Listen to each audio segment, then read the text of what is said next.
Одоо хэрвээ анх сонсож байгаа хүн инээ тэр байх юм бол яг 19-өөс 29-ний хооронд яг л 10 хоногийн мэдээг л цуглууллаа Украинтай холбоотой. Тэгээд түрүүчийнх нь бол тэр үгүй яригадад өнгөрцөн. Дараагийнх нь бол би дараагийн 7 хоногт гэсэн үг шүү дээ. Эсвэл 10 хоногийн дараа ч юм 7 хоногийн дараа ч юм. Тэгэхээр яг л 10 хоногийн юундаа мэдээндээ баригдаад ярина гэсэн. Тэгэхээр түрүүчийн 7 хоног дээр аюугаар дууссан гэвэл Зеленский Трамп хоёрын уулзалтын дараа дараагаас эхлээл дараагийн 7 хоног нь эхэлсэн байна. За гол ерөөсөө анхаарал татсан юмнууд нь энэ 7 хоногийн гол анхаарал татсан юмнууд нь нөгөө Америк нэгдсэн улсын хориг, Европын холбооны улсын 19 дэх хориг, тэгээд нөгөө Путин хин хоёрын цуслагдсан одоо юу тий цуслагдсан тухай Путингийн тусгай төлөөлөгч Америкт очсон энэ яг улс төрийн хувьд л ийм байна. Хоёрт нь мэдээж хоёр талын аимшигтай юунууд тий зохилтууд байгаа. Украин одоо нэг үеийг бодоход чинь бол дандаа Украин руу зохилт ирдэг байсан бол одоо Украин одоо хариу арга хэмжээ авдаг гэсэн байна. Энэ зохилтууд байна. За фронт би айгүй их ярихгүй гэхдээ жоохон ер нь бол ярина. Фронт дээр бас хүмүүсийн анхаарлыг маш их татсан юмнууд болж байгаа. Яг тэгвэл Оросын Жанжин штабын тэргүүний нэг юм ярьсан байгаа тий тэрэн дээр нь жоохон дэлгэрүүлж ярина. За тэгээд Украины ерөнхийлөгчийн сэтгүүлчлэлтэй хийсэн уулзалт 3 хоногийн өмнө болсон. 2 хоногийн өмнө лөө. Тэгээ энийг би жоохон товчсноогоо хэлж ярьж өгнө. За ийм юмнуудыг өнөөдөр ярина. За тэгэхээр энэ 7 хоногт одоо нөгөө сайнтай муутай янз бүрийн л мэдээ байгаа. Хамгийн миний одоо эмзэглүүлсэн айгүй муухай мэдээ бол Оросууд Украины цэцэрлэг рүү буутсан. Тэгээд бас Херсоны хүүхдийн эмнэлэг рүү буутсан юм хоёр аимшигтай хэрэг гарлаа. Энэ бол дайны гэмт хэрэгтэй. Энэ чинь бол ямар ч тийм одоо юу гэсэн үг биш. Энгийн тэр тусмаа хүүхдүүдийг хандсан ийм том буудлах нөгөө нэг хавдрын хүүхдийн эмнэлэг рүү зогсоноос хойш бас жижиг сажигл гараад ирсэн болохоос ийм том хэмжээний гараагүй. За Харьковын хүүхдийн цэцэрлэг рүү Оросууд буужин харсан ба дрон билүүтэй пуужин байсан баха. Гэхдээ тэнд нэг юмыг бас нөгөө хүмүүс анхаарах ёстой л доо. Эндээс янз бүрийн нөгөө Оросын тарих угаалт явагдчихжээ. Украинууд өөрсдөө будцсан гинлээ. Яхаараа тэр цэцэрлэг буудаж байхад хүүхдүүд нь ингээд хувцастайгаа гүйлдчихэд инж гэдэг юм уу те. Өвлөө хувцастай байна. Тэнд дулаахан байна гэл хүмүүс чинь нэг юугаа зөвтгөх аргаа ингэж айгүй сайн олдог юм байна л та. Нэгдүгээр, хоёрдугаарт нь бол яг Украинууд зөв 4 жил шахуу дайнтай байж хүүхдүүдийн одоо нөгөө зөөхөд яад ийж гэдэг тий нуухад яад ийш нь тийш нь өөр тийш нь авч явахад яад ийж гэдэг. Тэгээд ингээд бодохоор айгүй сонин тайлбарнуудыг би сонссон.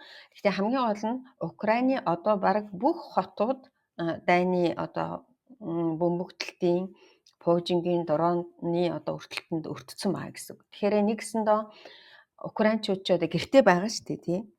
Хааш нь нүүлгэн шилжүүлэх үү? Нүүлгэн шилжүүлэх газар байхгүй. Тэртээ 10 сая хүмүүс нь бол гардгаа гараад нүүлгэн шилжсэн ба.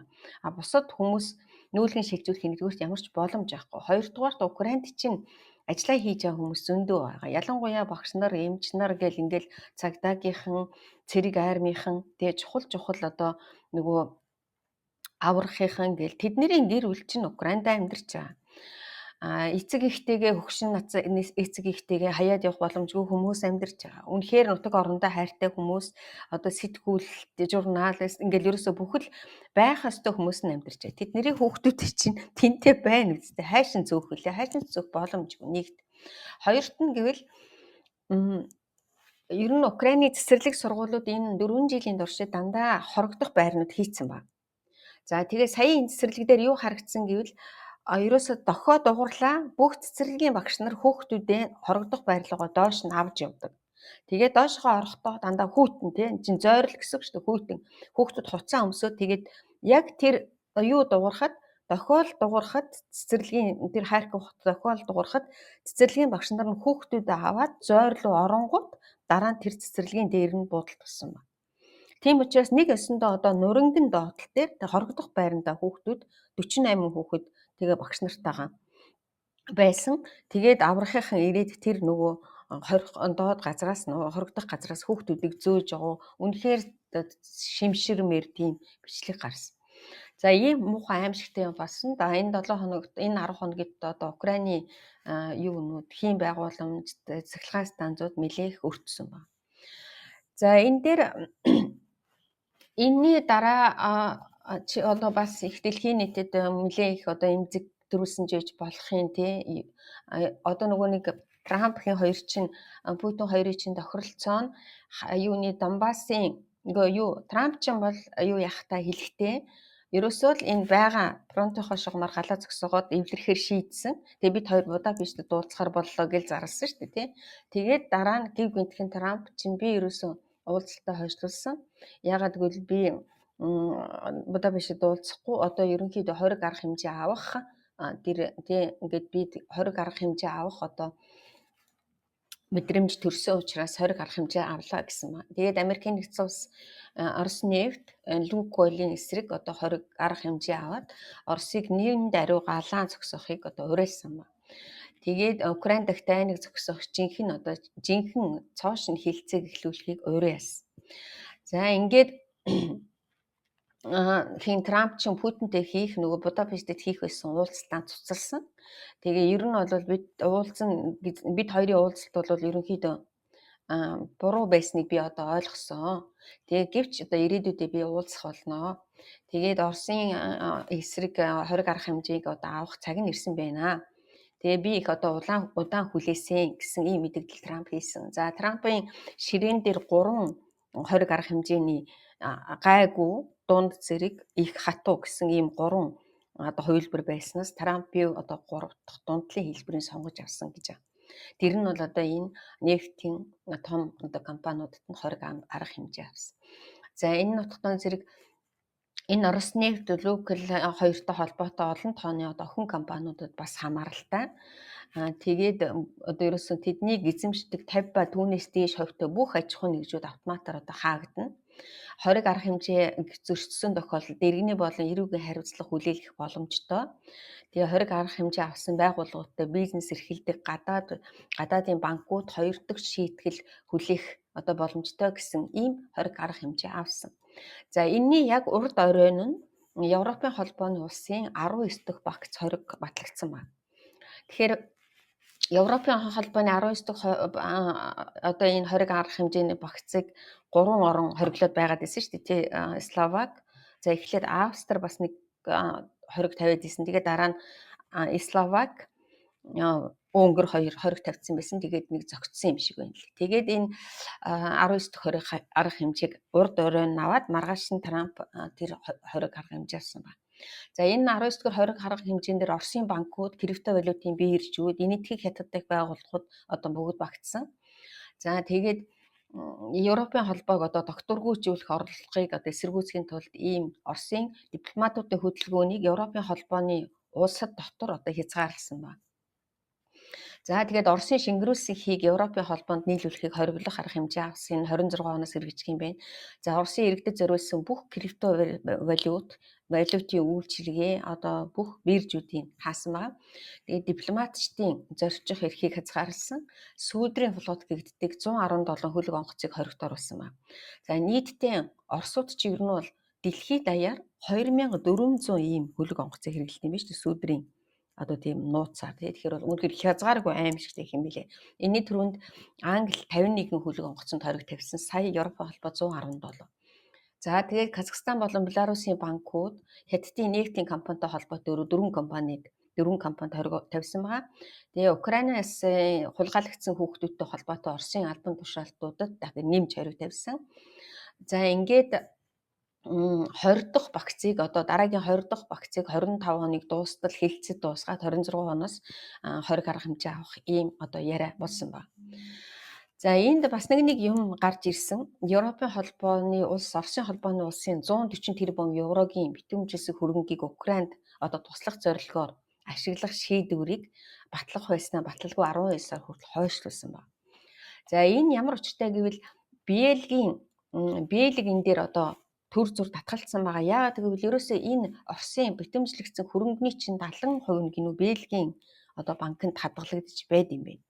За тэгээд тэр хадгалагдсан банкны ашигнаас нь одоо Украинд зээлэр өгөөд Зээлийн дайн дууссаны дараа нөгөө дайны төлбөрөөр төлөх ийм нөхцөлтэйгээр одоо энэ хилцэж байгаа мөнгө юм байна.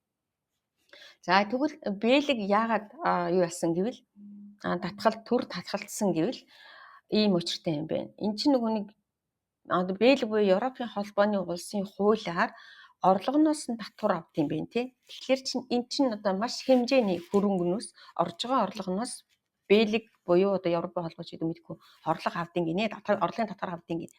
Тэгэхээр чи нэгэсэндээ тэр нөгөө татварын байгууллага одоо энэ бүх ингээд нөгөө нэгэсэндээ бюрократ гэж хэлдэг шүү дээ. Бүх байгууллагууд институцүүд өөр хоорондоо зохицсон шийдвэр гаргаж ээж тийм дараа нь энэ шийдвэр дээр Европын холбооны бусад орнууд баталгаажилт хийсний дараа энэ мөнгө тэр одоо Украинд очих хэрэгтэй юм байна. Тэгэхээр энэ бол нэгэсэндээ одоо бичиг баримтны маш их одоо тийм банк санхүүгийн татварын тий маш их олон асуудалтай учраас ингээд 12 сар хүртэл хойшлцсан байна. За ийм хоёр юу болсон ба 20 арга хэмжээ болсон.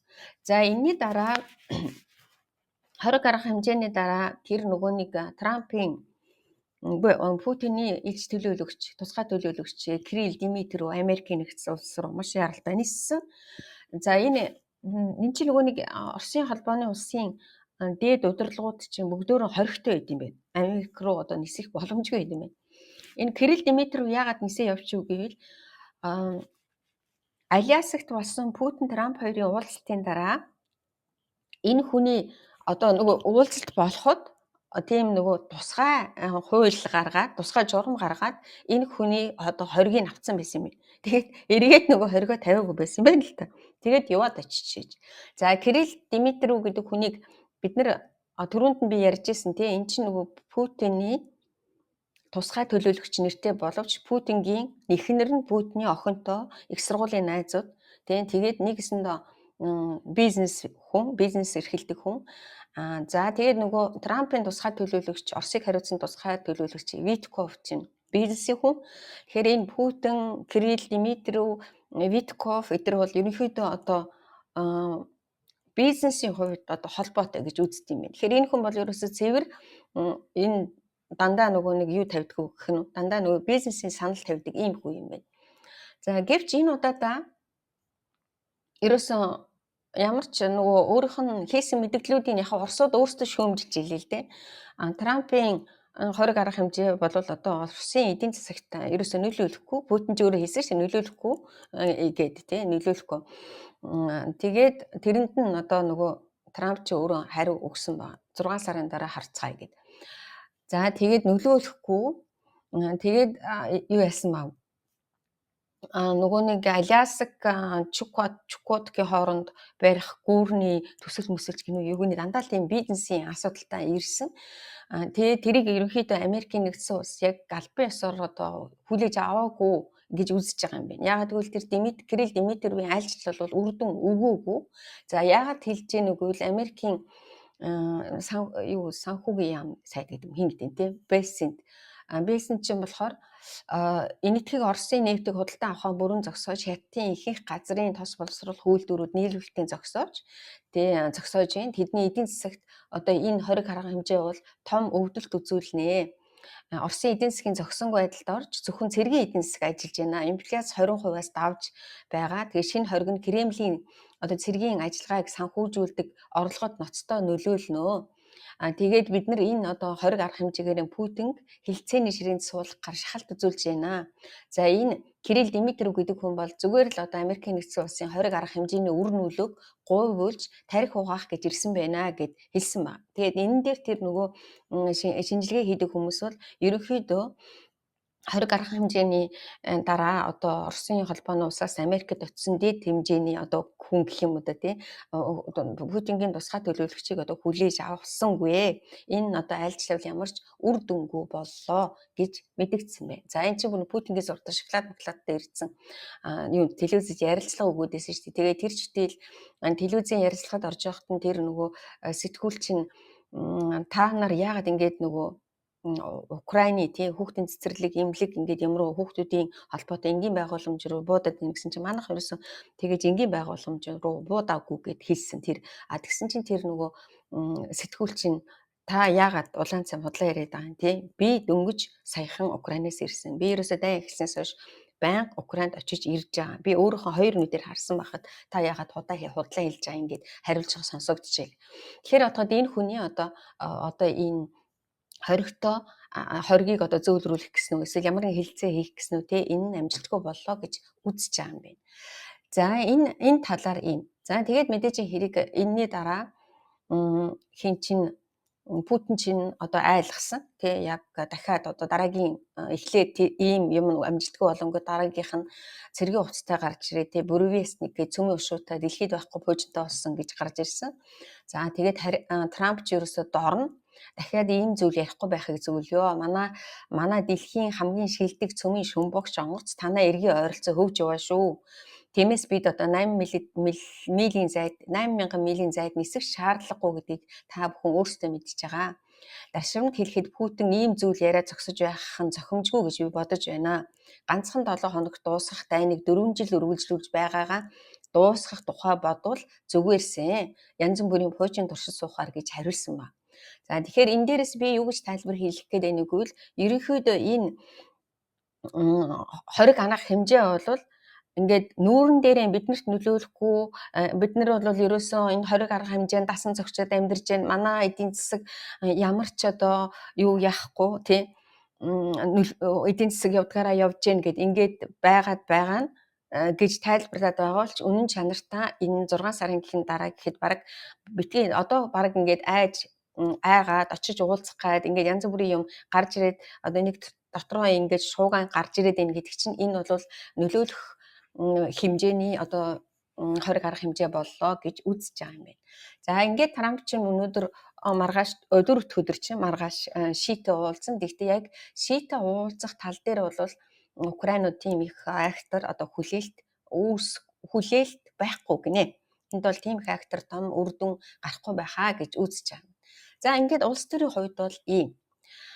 За дараа нь миний нэг хүмүүст одоо нөгөө нэг тайлбарлаж өгөх нэг юм байна. Тэр нь юу гэвэл Донбассын тухай. Тэгэхээр хүмүүс ерөөсөө Донбассыг яг нөгөө одоо хүртэл те энэ олон жил болж байхад л нөгөө юугаараа л яваад идэм бэ те яг Оросын ярьснаар л ойлгоод яваад идэм байх гэж би ойлгосон. Тэгэхээр Путин ч юм болохоор эхлээд тэр нөгөө Аляскт уулзахдаа одоо хэрвээ Трампын хэлснээр бол ерөөсөө фронтын шугамар галз өгсөн гэж хэлсэн шүү дээ тий. Тэгсэн чинь дараа нь Лавров болохоор бид нар ерөөсөө тэгэж хэлээгүй шүү дээ гэд. За Путин болохтан зэрэг ерөөсөө нэг ийм шүүм явсан тийм ийм шууган гарсан. Херсон Запорожийн Украинд өгөөд өөрөө Донбассыг одоо тэр чигээр нь эзэлье. Тэгээ Донбассыг тэгээд Украин тэр Донбассаас л одоо цэргээ гаргах гэсэн шаардлага тавьсан гэсэн ийм шууган тарьсан. Тэгэхээр энэтэй холбоотойгоор хүмүүс одоо ингээд би хүмүүсийн комментиг хараад байхад их сонин. Гэхдээ тэр Донбассын нөхчөө чи тий. Тэр Луганск Донбассын одоо тэр өдөр чи Орос хэлтэй 8 жил бөмбөгдүүлсэн. Тэнд нэг Орос хэлтэй хүмүүсийн одоо Украинууд үзэн ядаад алж хидаад ийсэн гэд ингээл тэр Донбассын нөхчгөд ядаа угаасаа тэр чи Украиных биш гэд ингээд яриад идэм билээ. Тэгэхээр би өнөөдөр Донбасс тэгвэл яг яагаад Украинд хэрэгтэй байд юм бэ? Тэгээ яагаад энэ Донбассын тухай ингээд Орос Украин хоёр Путин хүртэл тэгээ яагаад ингээд энэний төлөө одоо хүн хатхан зүтгээд байна уу гэдгийг ингээд айгүй хурдан гоё тайлбарлаж хэлээд өгье. Тэгэхээр Донбасс ч юм болохоор ерөөсөө Кримийн дараах 2014 оны л одоо дайн эхэлсэн газар. Тэгэхээр чинь 2014 оноос Донбасс бол эдийн засаг соёл улс төрийн хувьд бол маш их тийм өвөр мөгц их гоё юу байсан. Гэтэ яг Орос хэлтэй л хүмүүс байсан болохоос биш. Одоо бид нар манай монголчууд юугаар нь мэдчих магадгүй гэвэл Донбасс арена гэдэг том айгүй Европод алдартай том хөл бөмбөгийн стадиум байдаг байсан. Тэнд Европын хөл бөмбөгийн аврах шалгаруулах тэмцээн хүртэл болж исэн. За Донбассын айгүй том олон улсын нисэх онгоцны буудлын байдаг гэсэн. Одоо эдгээр бүгд байхгүй ерөөсө бүгдийг нь устгаа хийцэн. Энэ Оросууд. За энэ Донбассын олон улсын тэр юу болохоор ерөөсө энэ зүүн Европыг зүүн Украиныг ерөөсөө ийш тал тийш нь холбодог юм агуу том олон улсын онгоцны буудлын байдаг байсан. За манайхан Шахтёр гээд хөл бөмбөгийн багаар нь мэддэг тий. Тэнд чинь одоо нөгөө юутай уурхайн одоо тэр шагтуур гэд нэрээр яасан хөлбөмбөгийн том одоо хүртэл тэр баг нь байж байгаа. Тэгэхээр ерөнхийдөө ерөөсөө энэ Донбасс гэдэг мууж Украинд одоо маш их цэцгэлэн хөгжижсэн мууж гэж хэлж болно. 14 он хүртэл. За яг өөрийнхөө нөгөө тийм нэг сонин одоо юу гэдэг өрөмөгц төрхтөө тэгэл тэнд ч одоо тэр Донбасс мужийн бандитууд дэлхийн Донбасс мужийн тийм гэл янз бүрийн юмтай. Гэхдээ үнэхээр гоё мууж байсан хөгжсөн. Тэгээд 14 оны дайны дараа одоо нөгөө нэг жинхэнэ тарих угаалт гэдэг юм чинь яг энэ Донбасс муж дээр явагдсан. Юу гэж одоо орсууд тарих угааж эхэлсэн гэвэл ерөөсөө л тэнд байгаа орос хэлтэй хүмүүсийг үзий яддаг, бууддаг, хяддаг, хэдэн мянгаар нь сүйтгэдэг. Ингээл Донбасс ч угаасаа ерөөсөө Оросын нутагт дэвсгэрт орох сонирхолтой гэл ингээл айгүй амар тарих угаалт явагдсан. Ийм нэг жоохон үүлээ өвдсөн азгүй муж байгаа юм. За энэ нь болохоор эдийн засгийн хувьд цэрэг, улс төр, бэдлэгдлийн ийм дөрвөн чанартай энэ мужийг одоо тайлбарлаж үздэг. Нэгдүгээрт нь эдийн засгийн хувьд аж үйлдвэрийн одоо чадвах нь өнөөдрийн байдлаар Донбасс сүрцэн байгаа ч гэсэн байгалийн баялаг ихтэй одоо тэр газар нутаг хэвээрээ байгаа. Тэгээд дайны хөлд одоо ерөөсө хамгийн их нэрвэгдсэн. Өөрөөр хэлбэл 14-өөс одоо өнөөдрийн 25 он хүртэл бүхэл бүтэн 11 жил дайнтай байгаа мужи. Тэгээд энэ хооронд бол ерөөсө маш их нутаг дэвсгэр нь одоо сүйдсэн боловч нөгөө газар доор байгаа том Украины давсны үйлдвэр, нүүрсний уурхайнууд, хий газрын тосны элити гэдэг нөгөө ховор ашигт малтмалтай бүх баялагнууд нь яг л энэ мужид байдаг. За тэгээд Орос энэ 8 жилийн 22 хүн хүртэл энэ муж улсыг хөгжүүлснэг хөгжүүлээгүй. Ямар ч юм юу ч хийгээгүй. Ганцхан Донецк хотын л нэг жоохон хэвийн тэр житэл одоо тэр Донбасс арена буюу тэр олон улсын нисэх онгоцных нь буудлыг ч эднэр сэргээгээгүй. Зүгээр л ерөөсөн хайцсан. Ганцхан нөгөө пропаганда буюу тарих угаахтаа л ашигласан гэсэн. Мэдээж хэрэг энэ нөөц энэ газрын баялаг бол цаашдаа Оросд хэрэгтэй. Тийм. Тэгэхээр энийг ингээд тавихгүй байна. За энэ болохтон зэрэг нөгөө эдийн засгийн хувьд гэсэн. Дараагийнх нь болохоор Донбасс болохтон зэрэг тэр нөгөө цэрэг улс төрийн хувьд зүүн эргийн Украины зүүн эргийн ерөөсөн орох хаалгана гэсэн. За энэ 11 жилийн хугацаанд Донбасст ерөөсө хэдэн 100 мянгаараа хүний амир өгсөн. Оросын талаас ч гэсэн, Украины талаас ч гэсэн. Бүхэл бүтэн 11 жил гэд бодохгүй тий. Тэгээд энд одоо нөгөө нэг Украины хамгийн бэхлэгдсэн байрлалууд байдаг тэнд. Одоо тэр нөгөө яриад байгаа Краматорск, Славянск гэдэг ингээд гурван үе одоо хамгийн сайн бэхлэгдсэн байрлалууд байгаа. Хэрвээ Украинууд энэ байрлалаас гарах юм бол нэгэсэндээ Донбассыг өгөх юм бол Харьков, Днепропетровскийн мужуудын одоо чиглэлд ерөөсөө ингээд хаалган хонгогдож байгаа гэсэн. Тэгэхээр эн чинь болохоор нэгэсэндээ Донбассыг алдах юм бол Украины дараагийн муж улсууд, зүүн талын муж улсууд ерөөсөө хаалган нээлттэй болно гэсэн. Тэгэхээр энэ дараагийн удаа тэд нэр одоо Оросууд дайрах одоо нөгөө бүс нутаг болж байгаа. Тэгэхээр юунд одоо эндээс та нар ойлгож байгаах тийм ээ. Донбасс мужууд Оросууд нэг орос хэлтэй хүмүүсийг хайрлаад хамгаалаад тийм энүүнийг ингээд барьж авах гэдэг юм уу тийм эзэлж авах гэдэг юм биш. Ийм одоо чухал нөлөөтэй ийм хоёр дахь. За дараагийнх нь болохоор улс төрийн хувьд тийм улс төрийн үүднээс гуравт нь тайлбарлаад үзэх юм бол Кремль ерөөсөө л Донбассыг энэ улс төрийн одоо нөгөө нэг өөрийн гол хөзөр гэж үзсэн ба. Тэгэхээр энэ юу гэсэн үг вэ? Яг нөгөө саяын тэр тарих угаалт явуулахад гол хэрэгтэй одоо хөзөр нь энэ Донбасс муж. Яагаад гэвэл эдгээр чинь нөгөө нэг орос хэлтэй муж. Тэгээд оростой хэлдэг муж. Айгүй олон Орос Украины одоо холилдсон гэр бүлтэй муж. Тэгэхээр чинь эн чинь улс төрийн хувьд одоо ингэж жинхэнэ тархийг угаах боломжтой хоёр муж нь л Луганск, Донбасс хоёр байсан. Тэгэхээр энэ бол одоо улс төрийн хувьд яг ингэж Украиныг муухай харагдуулах дэлхийд аимшигтай одоо энэ Украинуудад нацистууд байдаг орос хэлтэй хүмүүсийг ингэж буудаж хөнөөж идэг гэсэн энэ пропаганда явуулах улс төрийн хөзөр нь энэ Донбасс. За дөрөвт нь болохтон зэрэг энэ одоо бэлгэдлийн чанартай гэж үздэг. Энэ Оросуудын одоо Путиний нөгөө нэг Славянск хотод Оросын хавар гэж нэрлэгдэж одоо Славянск хотыг нөгөө Гиркин гэдэг одоо тэр шоронд байгаа хүн чинь Оросын армийг удирдах орж ирж Славянск хотод орж ирсэн. Тэгээд энэ ажиллагаагаараа нөгөө тэр Орос хэлтэй нөгөө нэг Новый Орос, шинэ Орос гэдэг юмыг байгуулах ийм одоо тийм нэг юу гэдэг нь нэг бэлгэдлийн чанартай нэг ийм шинэ Орос гэдэг юмыг байгуулах. Тэгээд энэ төсөл нь Оросын хавар гэж нэрлэгдэж анх ихэд энэ бүрэн хэмжээний төрөмгийллийг одоо Донбассыг хамгаалах зорилготой гэж албан ёсоор эхлүүлсэн. За тэгээ хэрвээ энд ялагд хүлээх юм бол энэ нөгөө төсөл мөсөл одоо зөвхөн зэрэг байхгүй болсон мөртлөөч Путингийн хувьд бол энэ Оросын хавар гэдэг төсөлд Путин маш их хэмжээний одоо хөрөнгө оруулалт хийсэн.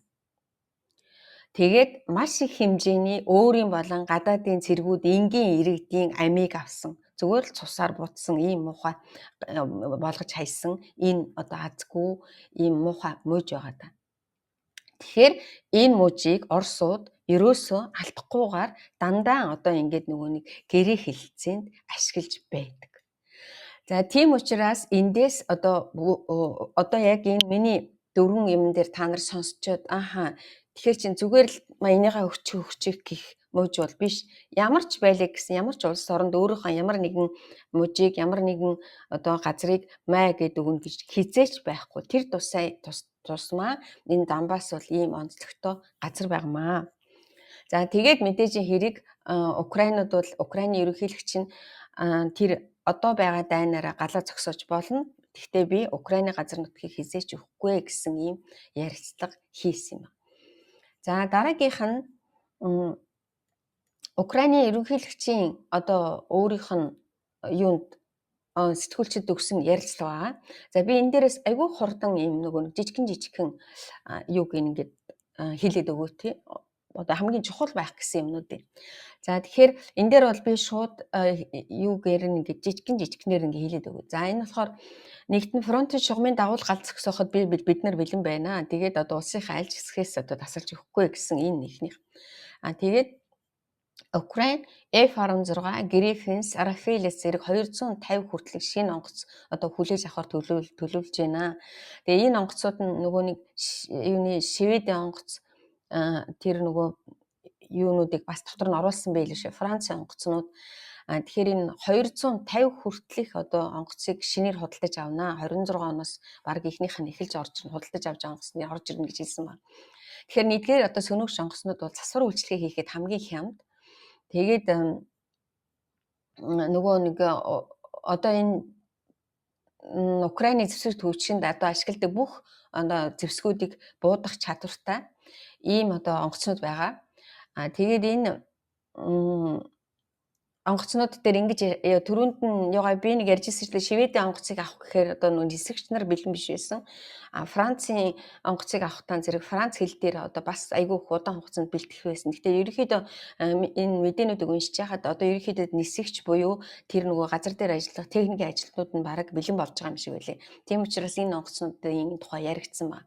За тэгээд энэ онгоцнуудтай холбоотойгоор Tomahawk гэдэг нөгөө пужингийн тухай яригдсан. За энэ нь болохтой зэрэг тэр Storm Shadow, Scalp гэдэг тэгээд өөрийнх нь Украины одоо нөгөө шинэ хийсэн пуужингууд, дронуудтай бол ингээд хэрвээ нэг ийм комплекс болоод ажиллах юм бол маш их үр дүнд хүрнэ гэж хэлсэн байгаа тий. Одоо ганцхан Storm Shadow бол одоо юу гэдэг нь тий үр дүнд хүрэхгүй. Бүгдөө Tomahawk, Storm Shadow, Scalp тэгээд Scalp юу одоо Украины өөрийнх нь нөгөө Flamingo гэдэг янз бүрийн дронууд юу пуужингууд тэгээд дронуудтай яах юм бол бид нэр чухал үр дүнд хүрнэ. Тэгээд Америкчууд бид одоо энэ ямар ажиллагаа явуулахыг одоо хүсэж байгааг мэдж байгаа гэж хэлсэн. За тэгээд Оросын нөгөө нэг шатахуун үйлдвэрлэлийнхаа 22-оос 27% алдсан ба. Тэгээд Украин үйлдвэрүүдийг одоо зохиох ажиллагааг цаашаа үргэлжлүүлнэ. Тэр тусмаа дижитал түлшийг одоо долгоотой үйлдвэрүүдийг үргэлжлүүлэн зохилт хийнэ гэсэн. Тэгээд Европын алсын тусгалын зэвсгүүдээс бид зөвхөн Storm Shadow болон Scalp ашиглаж байна. Тэгээд алсын тусгалын цохилтуудын 90-95%-ийг одоо Украины зэвсэг өөрөө эзэлж байгаа гэж хэлсэн. Тэр манай алсын тусгалын фламинго өрүүто гэж пуужингуудыг одоо байлдааны ажиллагаанд ашиглаж эхэлсэн. Гэхдээ сая нэг ийм технологийн буюу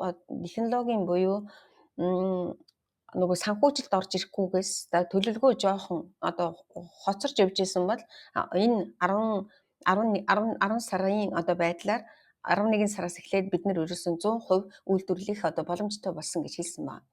За тэгээд бид нэр дараагийн шат нь бол энэ фламинго руто гэдэг өөрийнхөө пуужингуудыг одоо 1-2-оор нь биш бөөнөр нь тийм бүр 4-өөс 5-аас 10-аас дээшээр нь ингээд нэг объект дээр ашиглах ийм одоо туршилтыг хийхээр бэлтгэж байна гэж хэлсэн. За ингээд энхийн хэлцээний талаар асуултанд ерөөсө Путин бол тэртээ тэргүй нүдэн дийл байна. Хэлцээний ард ерөөсө суух ямар ч одоо ажиглагдахгүй байна тий. Зөвхөн тэр хүнийг нөгөө нэг хэлцээний ширээнд суулгах арга хэмжээ аавна. Тэр нь болохоор нэгдүгээр энэ 20 арга хэмжээ. Тэгээд дээр нь одоо одоо өөрийнх нь ингээд янз бүрийн ажиллагаанууд одоо нефтгөө болгох, бензингөө болгох, хийгөө болгох ч гэдэг юм уу те сүүлийн үед хийн байгууламжрууд нь зохиод хэлсэн ба.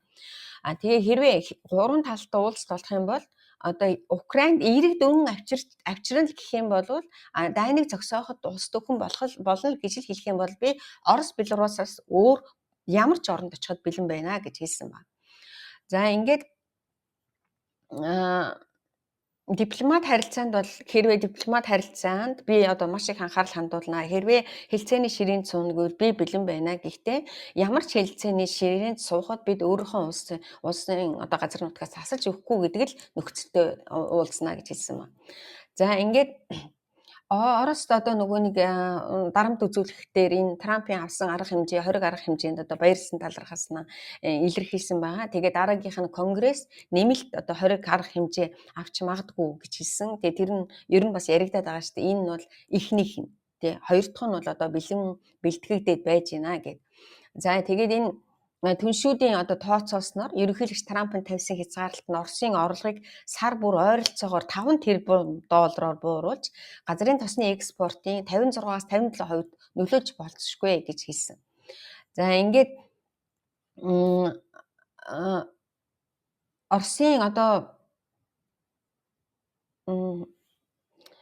Оросын нөгөө нэг энэ Покровск болсон энэ Покровск гэж арай хийж болохгүй байна. Нөгөө Доброполь руу болсон одоо нөгөө нэг дайралт, давшилт тий амжилтгүй болсон. 6 сарын дараа Украинууд би дараа нь фронт ярихаар энэ дээр ярьж байгаа 6 сарын дараа гэхэд 2200 одоо нөгөө хүмүүсийг энэ чиглэлээс олдсон таасан гэж хэлсэн. За ерөнхийлөгч Трамп одоо хурцтмал байдалд маш их санаа зовж байгаа. Гэхдээ хэлцээл хийхгүй бол энэ хурцтмал байдал цаашаагаа үргэлжлэх болно. За тэгээд үүнийг одоо цагсаах ямар нэгэн зүйл бидэнд хэрэгтэй 20 арга хэмжээ тэгээд дээр нь одоо алсын тусгалын пуужин байх ёстой гэдгийг нөгөө л пуужингаа жоохон сануулсан ба. За ингээд тэр нөгөө нэг Европын холбооны улсуудын сая нөгөө нэг болсон шүү дээ. Тэрийг ингээд юу гэж монголоор гоё орчуулах юм бүү мэд. Украиныг дэмжих одоо тийм дэмжигч орнуудын эвсэл гэх юм нэг юм болоод байгаа шүү дээ. Тэр эвслийн сая нэг болсон уулзалт. Тэгээд тэрэн дээр энэ 7 хоногийн сүүлчээр буюу одоо эх 7 хоногийн эхэнд ихэд тийм нэг юм төлөвлөгөө гаргана гэсэн. За тэр нь гарч ирэх юм байна. За тэгээд ерөнхийлөгч Трамп шийтэй уулзсан одоо яриа маш чухал байх баха. Энэний хятад 2 Оросоос эрчим хүч тэр дундаа нефтийг худалдан авахын зогсоох нь хамгийн одоо шийдэмэг алхам болно гэж үзэж байна гэд хэлсэн ба. Тэгээд Орос улс 25 онд 346 мянган зэрэгээ алдсан. Тэгээд энэ алагдаж Оросын холбооны улс 25,346 мянган цэргийг алагдаж шархагдсан. Тэгээ энэ нь бол тухайн хугацаанд дайчлагдсан цэргүүдийн тоотой бараг ижил байна гэж байна. Тэгээ энэ их эвгүй тоо болж байна. Өөрөөр хэлбэл Оросуудын дайчилсан цэргүүдийн одоо жилдээ дайчилсан цэргүүдийн тоо алагдсан шархагдсан цэргүүдийн тоотойгоо бараг зэрэгцсэн очиж байна гэсэн. За ингээд Тэр сая нөгөө нэг Путин чинь Орос 10 сарын 15 гэхэд Донбассыг бүхэлд нь эзлэнэ гэсэн одоо нөгөө яриа одоо нууц яриа илэрсэн ба. За ингээд ерөнхийдөө бол Донбассыг бүхлээр нь эзлэх одоо Оросын хүч хүрхгүй гэдэгт би итгэлтэй байна гэж хэлсэн ба. Тэгээ нэг одоо том хүчтэй батальонууд нь устгагдсан. Тэгээд ерөнхийдөө сүүлийн 2-3 сарын хугацаанд бол ерөнхийдөө ингээд байрлалдаа л байна гэдэг ийм санаа хэлсэн. За ингээд оны эцэст гэхэд Украин одоо өдөр бүр 500-аас 800 ийм дрон үйлдвэрлэхээр төлөвлөж байгаа. Ерөнхийдөө юуны хувьд санхүүгийн хувьд одоо батлагдчихад байж байна. Үгүй бэлэн болоод байж байна гэж хэлсэн. За энэ болохоор ерөнхийлөгч Зеленскийгийн хэлсэн яриа байна.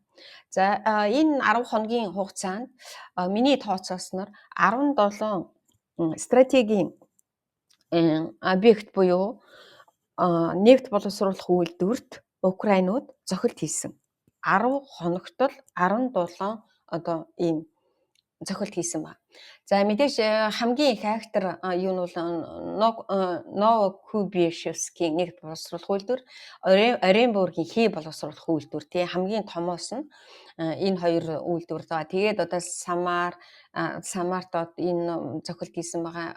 Валдайд тэр Оросын орчин үеийн дунд алсын тусгалын тридийн радиолокацийн станцыг устгасан байгаа. Брянскт Трубчевский гэдэг хотын дэд станц, Брянский химийн үйлдвэр, Смоленский эрчим хүчний дэд станц, Псков Петербург хотыг холбосон төмөр замын одоо шугам, Молдавийн Саранский механикийн үйлдвэр, Дагестаны Махачкалад нөгөө нефть боловсруулах үйлдвэр, Челябинскт пластмасс сум үйлдвэрлэх үйлдвэр, Рязаны нефть боловсруулах үйлдвэр, за Москвагийн ойролцоох Серпуховын газрын тосны агуулга, Луганскт одоо нөгөө газрын тосны агуулга, за ийм юунуудыг зохилт хийсэн. За өнгөрсөн шөнө гихтэл сүүлийн 3 хоногийн туршид одоо Кремийн юуны Оросын Москвагийн ойролцоох хотуудад Украины дронууд нисээд байгаа. Гэхдээ Оросууд болохоор Украины дронуудыг бүгдийг устгаад байгаа гэлээгээд байгаа тий. Тэгээд өнгөрсөн шөнийн цохилтоор Кремийн Симферополийн дулаан нисгэлхэн станцыг дэлбэлсэн. Кремийн Гвардейск гээд энэ нөгөө нэг 10 сарын 17 цохилт өгсөн байсан. Тэгээд тэр нийт газар дахиад цохилт өгсөн байна. За өнгөрсөн шөнө Ульяновск мужид тэр нөгөө нэг NS Oil боловсруулах үйлдвэрт зохилт өгсөн. За энэ нь тэр жилд ойролцоогоор 600 мянган тонн одоо тос үйлдвэрлэдэг юм байна. Тэгээд Маринский нефть боловсруулах үйлдвэр, Ставрополь мужийн Будановск дахь Ставролин одоо үйл ажиллагааг зогсоосон. За химийн бүтээгдэхүүн үйлдвэрлэдэг том үйлдвэр юм байна. За ийм одоо зохилтуудыг энэ 10 хоногийн дотор одоо хийлээ Украины дронууд. За ингээд одоо би маш хурдан юу хэлээд өгье. Фронт чинь ерөөсөө сүүлийн үед нэлийн одоо актер байгаа. За энэ дээр фронтыг нэгдэн би сүүн бол ерөнхийдөө ямар ч асуудалгүй байгаа да. За одоо Харьков чиглэлд Волчанск гээд хотыг 5 сард яг нэг бөөн шууган болоод Оросууд эзэлсэн тий. Тэгээд энэ дээр нэг айгүй сонин цохилт сая Украинууд хийсэн. Тэр Белградаас Оросын Белград хотоос юу гэж хэлдэг вүлээ Северодонецк гээд гол одоо тэр Харьков мужийн Волчанск руу ингээд урсдсан юм байна. Тэр голны урсгал нь Украин руу урсдсан юм байна. За тэн дээр одоо тэр Белградын усан сан байдаг. Тэр усан сан руу нэрөөсөө зохилт өгөөгүй. Яг энэ гол дагуух газар руу одоо ус нөгөө нэг халих ийм боломжтой газар нь Украинууд зохилт өгсөн байна. Дроны зохилт 2 удаа. За тэр ямар учиртай вэ гэвэл одоо тэр усан сангийн доороос нь ус ингээд их хэмжээгээр наашаага тэр Украины нутаг руу урсах замдаа тэнд байсан нөгөө Оросын Волчанск руу довтлогоо хийх юм уу эсвэл одоо тэн рүү хүчээ хөрөмтлүүлж исэн Блиндяж, Акоп ингээд бүх юмнуудын одоо зугуухан урсгасан. Тэгвэл үр дүн мөн нь бол одоохондоо гараагүй байгаа.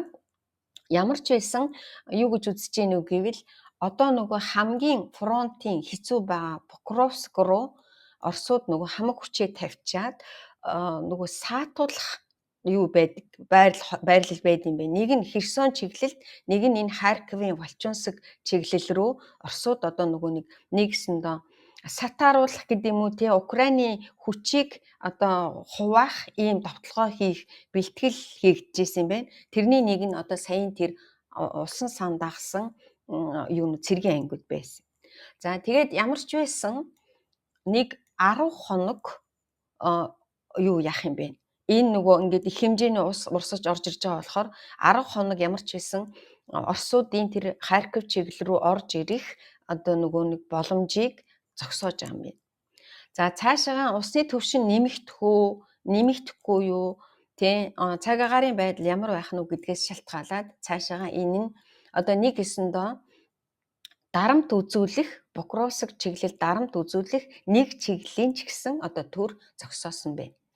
За одоо фронт дээр 3 чиглэлд Купинск чиглэл, Покровск чиглэл өөрөө тэр тусмаа Покровск хот өөрөө одоо маш их хэцүү байдалд байж байгаа. За Купинск чиглэлд юунууд нөгөө сая чин хин чин нөгөө юу гэж хэлдэг лээ. Оросын нөгөө Герасимов Жанжиштабын тэргүүн эднэр чинь бүгдийг эзэлсэн, бид нар тэнд эзэлсэн, тэнд тойрог үүсгэсэн ингээл бөөн баах юм хэлсэн тийм. Гэтэ энэ дээр ингээ газрын зураг дээр харж байхад эднэр ингээ гიშки гэж хэлээд байдаг байхгүй. Гიშки гэхээр манайхаар бол одоо юу гэж хэлэх юм бол олгой шиг гэх юм уу тий, олгой ч мөнгөц шиг гэх юм уу, ийм газар руу ингээ тэр Купинск руу төрээд орцсон ба. Тэгээ би нэг удаагийн яриан дээр хэлжсэн Краматорск, Славянск, Покровск, Константиновка гэдэг энэ яг Донбасс мужийн 4 том хот байгаа. Тэрний нэг хот нь бол одоо яг энэ ингээд Покровск мужир нь айгуу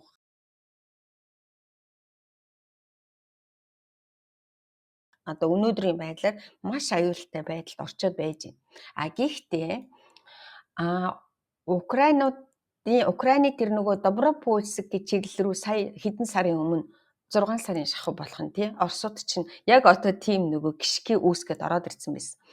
Энд нь болохоор яг тэр нөгөө Покровскийн нэг талаас нь орж ирэх байсан шүү дээ. Тэгээд Украинууд таслаад тэр Кучеров яар гэдгийг таслаад манайхан мэдэн тий 3 хэсэг таслаад тавьсан байсан. Эхний тэр Кучеров яарыг бүр Украинууд эзлээ цэвэрлээ дуусаад дараагийн хэсэг дээр нэм том газар байсныг 2 өдрийн өмнө тэр Шахова гэдэг газар, Владимировка гэдэг 2 газараар тэрийг дундуур нь таслаад 2 жижиг газар болгосон билээ. Тэгэхээр энэ нэг хэсэндээ нэг талаас нь орж ирэх гэж байгаа одоо тэр Доброполь гэдэг хэсгийг ямар ч байсан Украинууд нөгөө нэг одоо тэр ороод ирсэн байсан хэсгийг цэвэрлээд дуусч гин гэж байна. Гэвч нөгөө талаас нь Покровск руугаа айгүй хүнд байдалд орчод байж байгаа. За хүнд байдал гэдэг нь юу гэсэн үг гэвэл Покровск хот руу Оросын 200-аа цэрэг ороод ирсэн гэсэн шууган байсан. Тэ? Гэхдээ бүр нөгөө нэг явган цэргүүд. За тэгээд бүх тойроод бараг хэдэн километр байлаа би шугамаар хараг тий. Айгүй бага болсон шүү. Покровск руу ерөөсө 5-6 километр газар руу ингээд яг тэр нөгөөний юу ингээд төрөөд ороод ирсэн. Одоо нэгсэндээ тийм олгоо шиг юм оруулж ирээд тэрүүгээрээ нөгөө явган цэрэг орж ирж байгаа гэсэн тийм үү. Гэхдээ одоо нөгөө орчин үеийн дайнд хамгийн яагаад аюултай гэж хэлж байгаа гэвэл Покровск руу маш олон дроны операторууд ороод ирсэн байна. Тэгэхээр дроны операторууд орно гэдэг чинь одоо тэр хавь чинь ингээд дроны галын шугамд орчиж байгаа гэсэн. Би өчигдөр Twitter дээр нэг бичлэг хийсэн байгаа тий. Одоо ингээд фронтын шугам яаж харагдаж байна гэвэл ерөөсөл бидний нөгөө дээр үед оддын дайн гэдэг кино үзчихсэн шиг л ийм аимшигтай болсон ба. Тэгэхээр Покровскийн төвийн одоо нэг тал руу нь Оросын дроны операторууд ороод ирнэ гэдэг чинь одоо нэлээд одоо аюултай байдалд орсон байгаа юм байна. Тэгээд сая 2 хоногийн өмнө Украинууд энэ рүү тусгай нэг орж ирдэ штэ тий. Одоо жишээл энэ Доброполийг аймаар болж яхад Украины Азов буюу өөр тусгайгийнхан орж ирээд тэгээд тэр чинь нэг юм чөлөөлсөн штэ. Тэгэхээр бас тэр нөгөө тал руу орж ирж байгаа сурагтай байна. Тэгээд цаашаага юу болох юм баа бүү мэд. Ямар ч хэлсэн энэ фронт төр ийм юм болчиход байна. Тэгэхээр өнөөдрийн яг одоо миний энэ 10 хоногийн яриагаар Украинууд Доброполь чиглэлийг бараг цэвэрлээ дуусч байна. Өөртөө Покровск чиглэлийн яг Покровск хот тал руугаа нэлээд одоо хэцүү байдалд орчоод байж байна. Тэгээд Мирниград гээд нэг ийм бүр том биш боловч ийм жижигхэн хот байдаг. За тэр бас нэлээд эвгүй байдалд болчиход байна. Тэгээ Покровск хэрэг алдах магадлал гарах юм бол энэ нөгөө Украины бас айгүй том одоо хамгаалагдсан хот. Тий одоо том хотуудын тоонд ордог. Тэгээд айгүй сайн одоо нөгөө нэг 2 3 давхар бэхлэхээгээ алдах ийм аюулд тулчаад байжаа. Тэгээд одоохондоо газрын зураг дээр бол саарл бүстэй. Саарл зон гэдэг бүсэнд орсон байна. Улаан болоогүй. Тэгээд гэвч одоо өнөө маргааштай юу болохыг мэдэхгүй. Мэдээж би өнөөдрийн л өглөөний мэдээг л харж хэлж байгаа. Тэгээ маргааш нөгөөдөр юу болохыг мэдэхгүй. За ингээд ийм фронт дээр нэг юм болчиход байж. Ерөнхийдөө энэ миний бэлдсэн юмнууд одоо энэ 10 хоногт болсон хамгийн одоо чухал болов гэсэн юмнуудыг би хэлээд өгчлөө. Сонссон хүмүүст баярлалаа. Тэгээд өөр юу вэ? За их баярлалаа. За манайхаа асуулт тэгээд нэмж ярих, ярилцах хүн байвал гараа өргөд гараад ирвэ.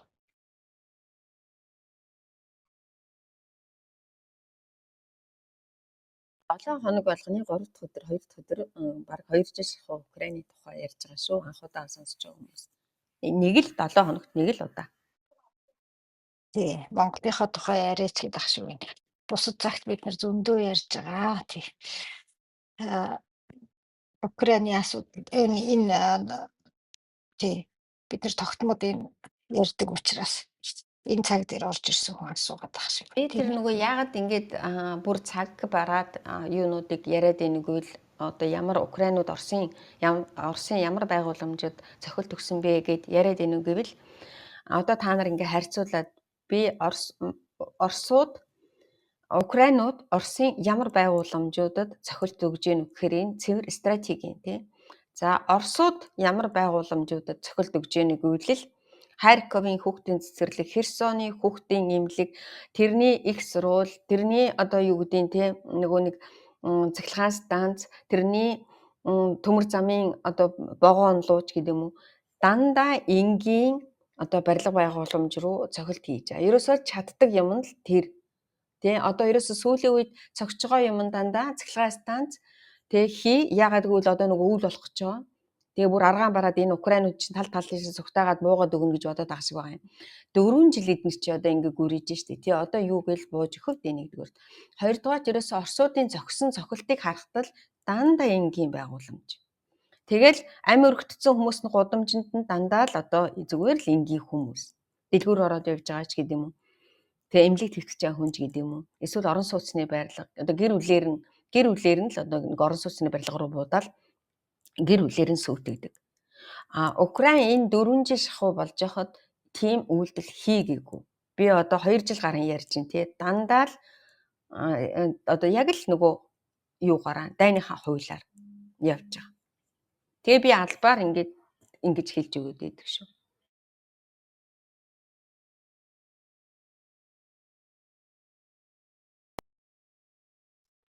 За манайхан нэмж ярих асуух зүйл юу байгаа юм?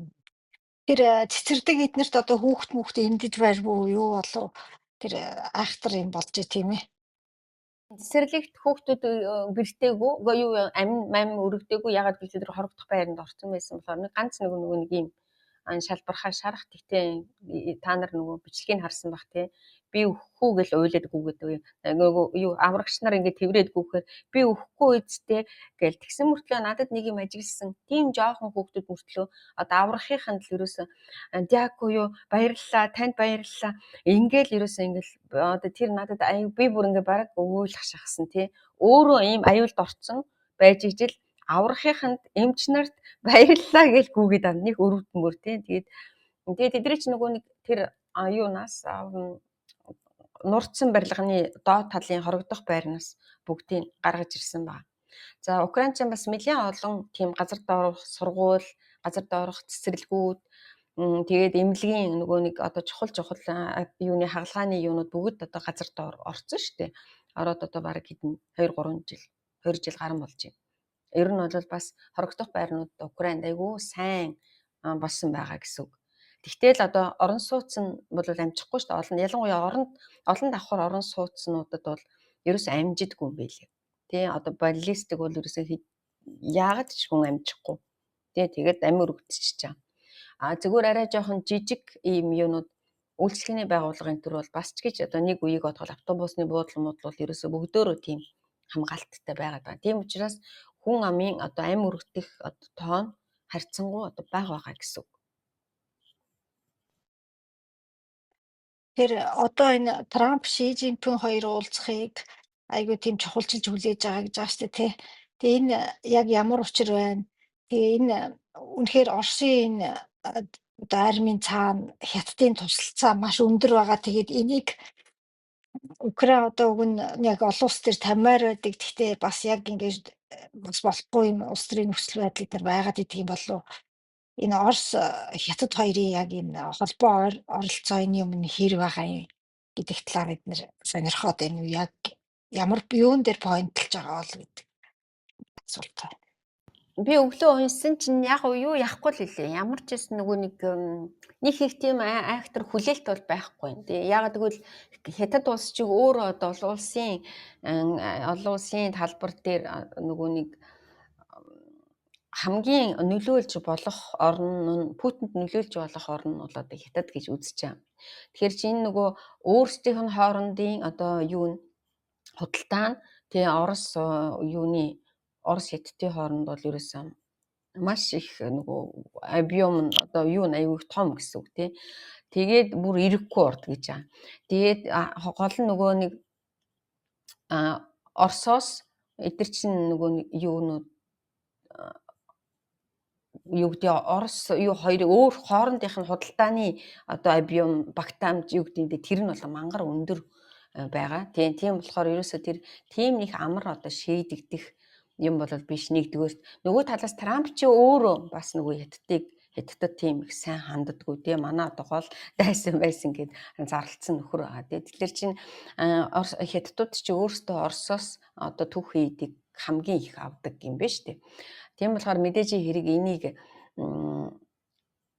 юу яахгүй тийм энийг одоо тийм амар таслахгүй нэгдүгээр. Хоёрт нь Оросууд чи яг дайны гол нь одоо дроны нөгөө жижигхэн материалууд тэгээ деталуудыг одоо Хятадаас нийлүүлдэг юм бэ. Гэхдээ мэдээж хэрэг дайнд хэрэглэх гэж байгаа гэж авахгүй одоо юу гэдэг нөгөө юуны хөргөгч угаалгын машин гэдэг юм уу тэр шугамар амар их хэмжээгээр аваад тэндээс нь одоо деталийг авч дронд хэрэглэдэг. Тэгэхээр эн чинь нөгөө нэг нуугдмал ийм болчиход байгаа. Тэгэхээр яг улаан цайм ингээд дрон нийлүүлэхгүй дроных нь юмнуудыг авч байгаа гэсэн. Тэгээд одоо жишээлбэл Хятадууд ч гэсэн нөгөө өөрсдөө хэрвээ Оросуудтай энэ харилцаж байгаа харьцаанаасаа болоод баруунд одоо өөрийнх нь юунууд нь бас хохирж байгаа гэсэн үг шүү дээ. Тэгээ баруунд одоо нэр төрөө алдан ч гэдэг юм. Тэгэхээр Хятадын хувьд нөгөө хамгийн гол нь нөгөө Шигийн ухаанал мэдих хэрэг гэж ярьж л шүү дээ. Яагаад гэвэл одоо юу гэдэг нөгөө ухаан зарж ил баруунд ч нэр төрөө алдахгүй Оросоос ч авах юм аваад Америктай ч ивэн болоод ингээд өөрөө бас нөгөө энэ Оросуудтай харилцаанаасаа болоод одоо 20 арга хэмжээнд орохгүй. Тэгээ энээсээ болоод нөгөө өөрийнх нь экспортод сөрөг нөлөө үзүүлэхгүй. Тэгэл ийм л аимшигтай одоо юм нэг л одоо нөгөө дипломатын толгой ухаан зарцуулах байхад гэж бичээд байна Украинууд. Шигийн л одоо ухаан мэднэ гэх. Ер нь аль тийм их фактор юу хүлээж авахгүй үлээ те. Ямар нэгэн том үр дүн бол хүлээж авахгүй байх. Бол гарч ирэхгүй байх. Тий. Энэ юу Япон нэг дэвсэн контент байна л да. Тэр сая Украинд болсон тэр энэ дайн одоо айгүй тийм орчин үеийн дайн болж байгаа гэдгийг илэрхийлсэн асар тийм том тохиол бас нэг би гүйцэд сонсч чадаагүй болохоор. Тэрэн дээр тэнд юу Орос Хятад хоёрын цэрэг сувгийн машины цуваа эднэр гэж яриад байгаа байхгүй. Тэгээ би одоо энэ хятадчаа одоо тэгээд яг таагаараа оролцоод байж тийм байхгүй л бодсон. Баха Украины тагнуул магнуул ерөөсөө Хятадыг яг оролцож байгаа гэж хэлж байгаа. Гол нь тэр нөгөө юуны одоо Оросын нөгөө нэг цэрэг аж үйлдвэрийн одоо гол технологи, эд ангиудын гол нийлүүлэгч гэж үзэж байгаа юм бэл. Яг гэвэл одоо тэр нөгөө дронуудын дотор тал бол ерөөсөө цэвэр Хятадаас авч байгаа гэсэн.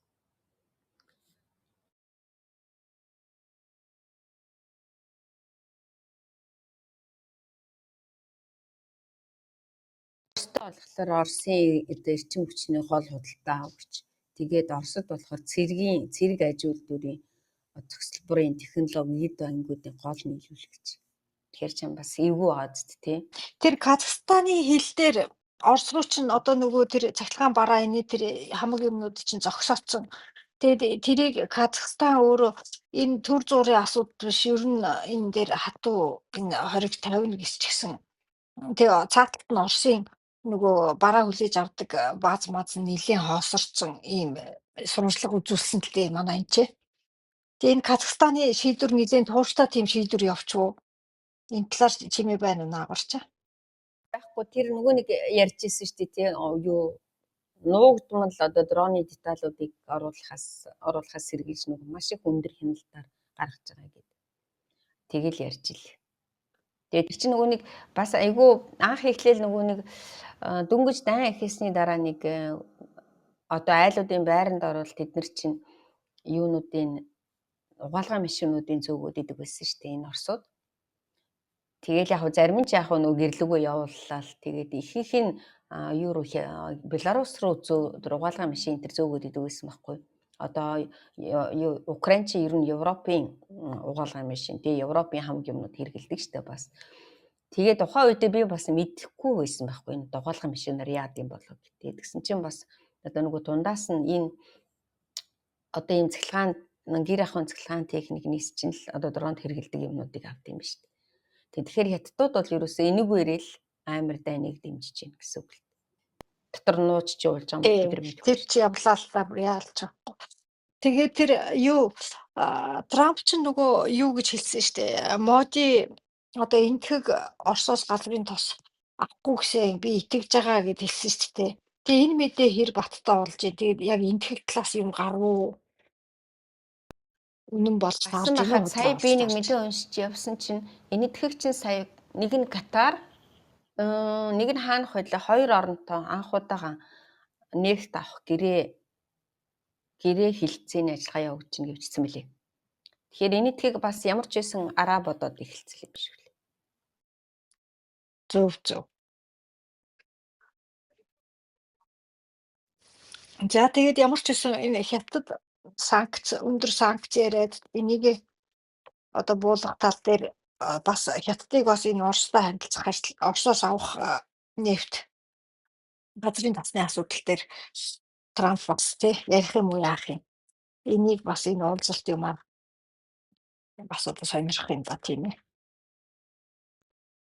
Гэхдээ нөгөө уулзалт нь айгүй юу юм бэлээ штэ.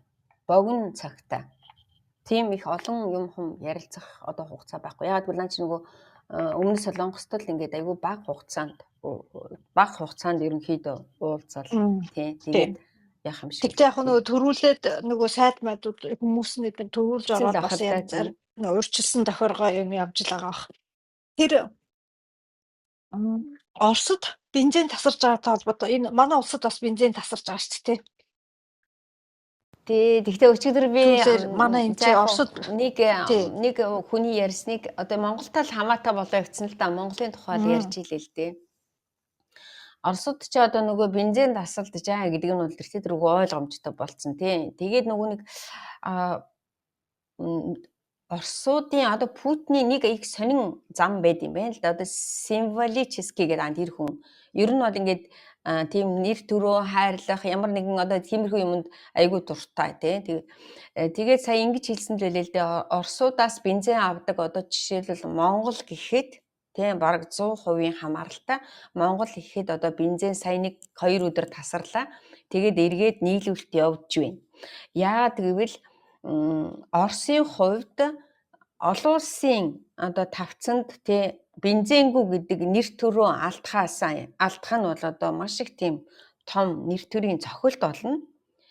Тийм болохоор өөрийнхөө одоо нөгөө гүнд оршдог, хол оршдог, юу гэдэг Алс нутагт оршдог мужуудаасаа бензиний химнээд тийшийг явуулахгүйгээр харин энэ олон улсын одоо жишээлбэл Монгол руу бензиний нийлүүлж байгаа.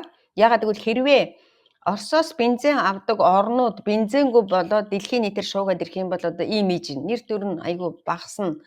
Тэгээ жинхэнэ одоо нөгөө эдгэр чинь ингээд нууж худлаа ярьд юм биш үү одоо ард түмэндээ гэдэг юм. Тий одоо нэг бид нэр бол хичээн бензин нефт баазуудыг буутсан ч гэсэн бидний нөөц ихтэй бид нар бензинээр явахгүй бол ингээд яриад идэм байх. А хэрвээ дэлхийд ингээд шуугаад явчих юм бол яг үнэнгээсээ эднэр чинь бензиний дутагдал нефтийн одоо үйлдвэрүүд нь хохирол амсаж байгаа юм байна гэдгийг дотооддоо одоо их сайн мэдэгдэн ч гэдэг юм уу. Гадаадад мэдэгдэн ч гэдэг юм уу. Тэрнээсээ болоод өөрийнхөө гэрээ хэлэлцээ хийцэн байгаа улсуудаа бензинээ таслахгүй хичээж байгаа гэж нэг Оросын хүү өөрөө ярьж илээ.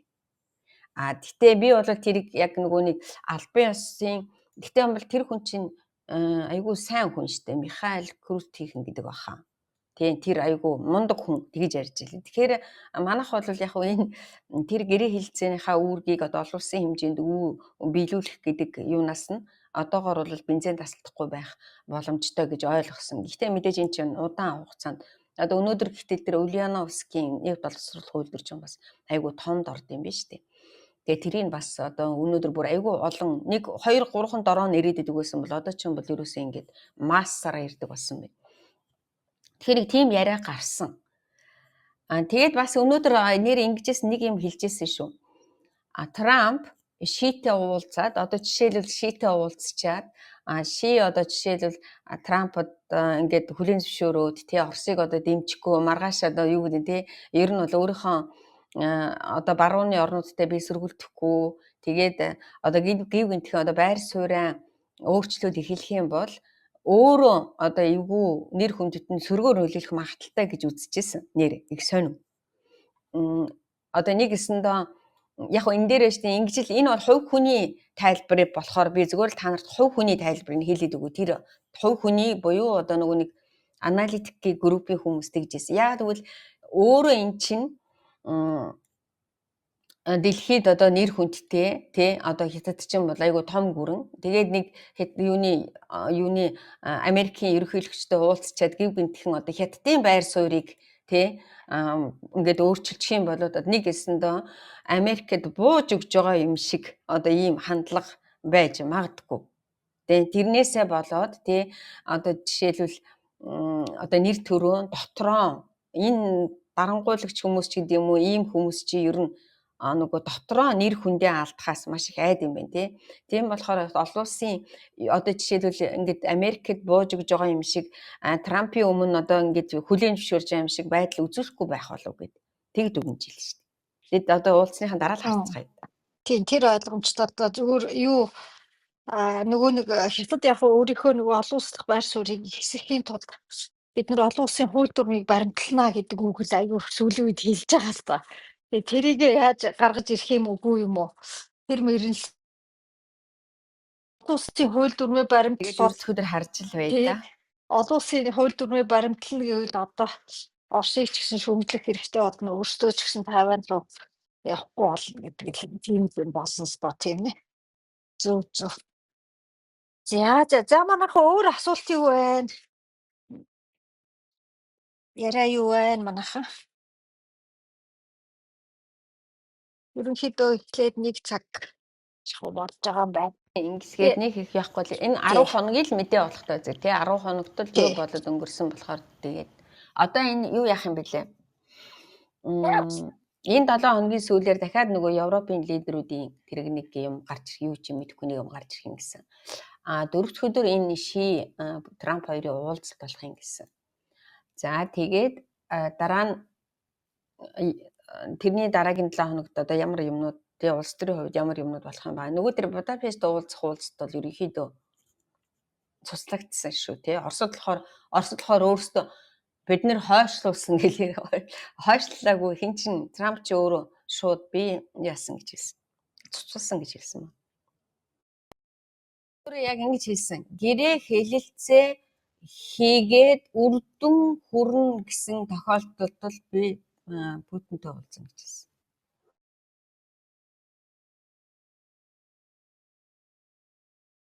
Нөгөө эдийн засгийн асуудал аягүй яриа нь нэлээд өндөр юм а. Тэгэхээр хятадтай хүү явах магадaltaй бах та. Зөв. За Хятад чинь л одоо хятадтай яаж тохирох юм? Тэр нөгөө Трампын шигийн л ухаан л мэдэх байх л да бодвол ямар бидний шиг юм байгаа ш. за тэгвэл асуулт юм хүмгүй бол ерөнхийдөө өнөөдөртөө ингээ өндөрлөх үү? Өнөөдөртөө ингээд өндөрлөө. Саяын сүүлийн үеийн тэр зохиолтууд гол төлөв Украин өөрийнх нь тэр нөгөө Фламинго гэдэг буйжин байна лээ. Сая бичлэг нь гарсан байлээ шүү. Тэр нөгөө актер буйжин чинь одоо энэ сард 50-ыг үйлдвэрлээл 11 сараас эхлээд жигдэрч байгаа юм бэл. Украин ч одоо харин нэг сонин юм нь 11 сараас өөрийнхөө зэвсгийг зарж эхэлнэ гэсэн шүү. Тийм. Тэгээд одоо 11 сараас өөрийнхөө зэвсгийг зарж ирнэ. Тэр зэвсэг нь ямар зэвсэг зарах чааг гэвэл нөгөө нэг далайн дрон юм шиг байлээ. Сая далайн дроныхоо тэр Sea Baby гэдэг далайн дроныхоо шинэ хувилбарыг танилцуулсан. Тэр нөгөө нэг ухаалаг пулеметтай гэд би бичлэгийг тавьсан ба. Тэгээд энэ 11 сараас эхлээд анхны одоо экспорт зэвсгийн экспорт хийн гэсэн мэлээ. Тэгээд хүмүүс энэ мэдээж хэрэг юу гэж танк максарн гэж байхгүй шүү дээ. Тэгэхээр тэр далайн дрон буюу өөр дронуудаа одоо зарж хэлэх гэж байгаа юм шиг үлээ. Энэ бол бас айгу сонир мэдээ аваад тэ юу нөгөө гуугаал живилийн гуугаад исэн чинь одоо өөрөө зэвсгээ зарах болцсон байна шүү дээ. Зарах болцсон. Тэр өнөөдрийн миний хагас нутуу сонссон подкаст бол за энэ Украин дээр болж байгаа энэ орчин үеийн дайм тавагдгийн энэ асуудал дээр чинь бол аимшигтай нарийн болж ах шиг байлээ. За тэрийг нэг үе нарийн сонсож агаад тэгээ нэлээд тийм баг тийм улс орнууд НАТО ч гэсэн энэ хөгжингөө орнууд ч гэсэн нэлээд цочирдохоор айгүй тийм өндөр тактикийн ажиллагаа болсон. Тэгээ Оросуудын тэр радар тэгээ тэр юм хүмүүд чинь айгүй сайн хуралт хийгээд их л богино хугацааны хооронд тэгээ маш бага дэлбэрэх бодисоор нэлээд өндөр одоо хичнээн 10 сая долларын үнэтэй үнд хүрэх хэмжээний хохирлыг учруулсан. Эднэр гээд тэр нэг айхтар тийм шин дайны технологи юм явагдсан тухай л яриад байна. Тэрийг бас дараа нэг сонирхож үзье гэж бодож байна. За ингээд баярлалаа. Сонссон хүмүүс тэгээд дараагийн 7 хоног хүртэл баяртай. За бичлэг үлдэн манайхан тэгээ эргээд сонсох хүмүүс байвал сонсороо. Өрөөгөө дагаараа, туулыгаа дагаараа. Удахгүй YouTube channel-та болноо. Тэгээ үлээж байгаараа. За их баярлалаа. Баяртай өрөөгөө ингээ хаачи. Баяртай.